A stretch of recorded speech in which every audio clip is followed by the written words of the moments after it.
¿Para quién y quiénes fueron los culpables de lo sucedido en Cuba? En mi modesta opinión, después de 53 años de exilio, entiendo que es hora que definamos para quién y quiénes fueron los culpables de lo sucedido en Cuba.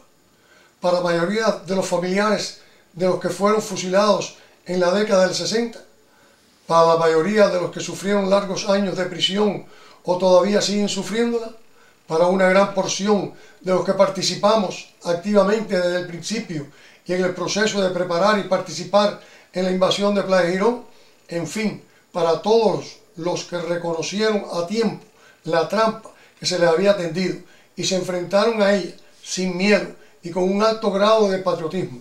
Debemos de reconocer que no obstante ser intransigentes, la mayoría pasamos los 65 años de edad y aunque estemos dispuestos a hacer cuanto sea necesario por lograr un cambio radical y definitivo del régimen y su sistema, las posibilidades de lograrlo no son las mismas de los que nacieron después o tenían unos pocos años el fatídico 1 de enero de 1959.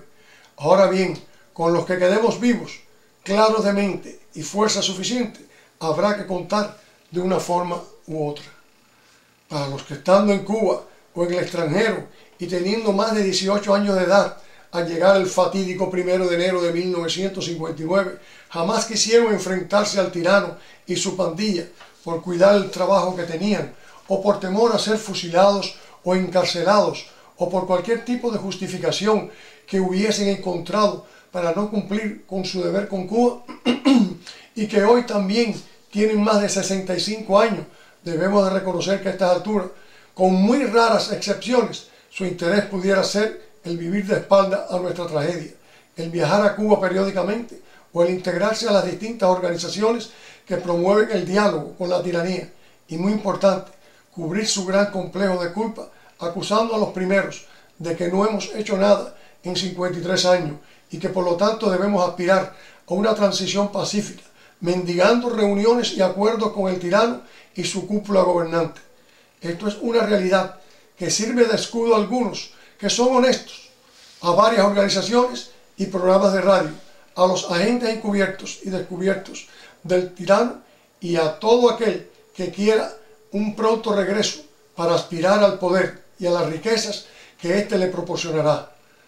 Para los más despreciables, los que antes de la llegada del tirano tenían el odio, la envidia y la traición guardada en el closet, y éste les dio la oportunidad de salirse de él, estos salieron a las calles pidiendo paredón, al igual que hicieron otros más de 2000 años atrás, pidiendo crucifíquenlo, interviniendo empresas y fincas florecientes para convertirlas en negocios quebrados a los pocos meses.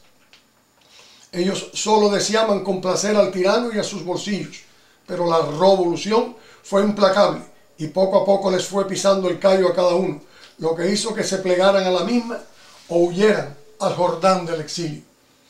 Para los que nacieron después del 1 de enero de 1959 o que solo tenían menos de 15 años de edad y el reconocer al tirano como el Robin Hood de Cuba, nombre con el que fue bautizado por muchos periodistas extranjeros, especialmente norteamericanos, era una realidad admitida honestamente, ya que el adoctrinamiento a que fueron sometidos, el concepto de delatar a sus padres, amigos y familiares que conspiraran contra el tirano, era considerado un acto patriótico y revolucionario. A ellos se les inculcó desde el primer momento que los que no estaban de acuerdo con la revolución eran contrarrevolucionarios, gusanos, vendidos al imperialismo norteamericano. A medida que fueron creciendo, se les preparó para la guerra internacionalista, para que aprendieran a matar de igual forma que lo habían hecho ellos cuando llevaron a nuestros hermanos a los paredones de fusilamiento en distintas partes del país. Se crearon las escuelas para alfabetizar, donde se enviaban a niños y niñas lejos de sus padres, con el propósito predeterminado de desmoralizar a nuestra juventud. Se les envió a la Europa del Este para que aprendieran ruso y participaran en las escuelas militares de espionaje y contraespionaje, para luego infiltrarlos en las organizaciones contrarias al tirano, tanto dentro como fuera de Cuba. A los que se quedaban en la isla se les llevaba a la agricultura para hacer trabajos voluntarios. Igualmente, los que se querían hacer de una carrera universitaria tenían que pertenecer a la Unión de Jóvenes Comunistas, o al menos aparentar que apoyaban al gobierno. para que se les aprobara su entrada en las diferentes universidades. A estas generaciones se les dieron muchas clases de marxismo-leninismo, mas no se les instruyó en el campo de la cívica y la urbanidad, y con ello un nuevo cubano fue dándose a conocer dentro y fuera de nuestra patria.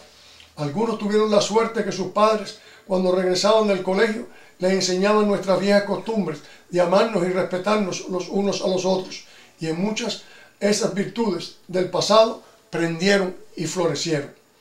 Con el pasar de los años, esa generación o generaciones, pues son más de una, tuvieron que enfrentarse a una realidad indiscutible. Todo pertenecía al Estado comunista. El incentivo que necesita todo ser humano para superarse había sido eliminado. El país había caído en picada. Su economía se había hecho pedazos. El instinto de conservación creó un nuevo método para sobrevivir. El verse obligado a mentir y robar para llevar a su casa un poco de comida con la cual alimentar a sus seres queridos.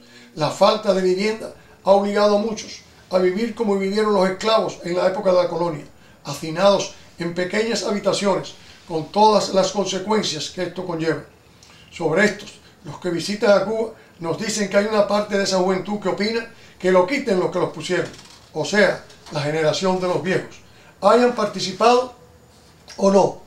Otros hacen lo que pueden, dividiéndose entre opositores y disidentes, o sea, entre los que quieren un cambio total del sistema y sus integrantes, y los que están de acuerdo con dialogar con los integrantes e ir a una evolución pacífica del sistema, y algo que se nos está diciendo últimamente y que sería desastroso e imperdonable.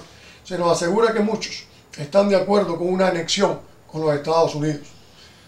Todo esto nos da que lleguemos a las siguientes conclusiones. Frente a estas 4 preguntas de para quién y quiénes fueron los culpables de lo sucedido en Cuba, se crean una serie de interrogantes sobre quiénes son realmente los culpables.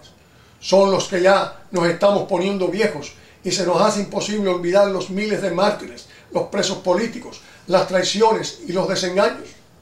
¿Son los irresponsables que no hicieron nada por el miedo? ¿Son los despreciables, los eternos envidiosos, ambiciosos sin escrúpulos y enemigos de la democracia, la libertad y la humanidad, que se enteraron que el tirano era un comunista, un totalitario, un absolutista, un criminal, después que ellos mismos habían participado y aprobado los juicios sumarísimos revolucionarios, las intervenciones injustificadas que destruyeron la economía floreciente que existía antes de 1959 y que posteriormente conspiraron contra el tirano, no para terminar con el sistema marxista-leninista, sino para ocupar su lugar, y fueron descubiertos por él. Son los nacidos después del 1 de enero que no conocieron la Cuba antes de 1959 y sus cerebros han sido envenenados con el adoctrinamiento diario por más de 50 años. Son los Estados Unidos los que se han ocupado de que no se haga nada que pueda provocar la caída del régimen castrocomunista.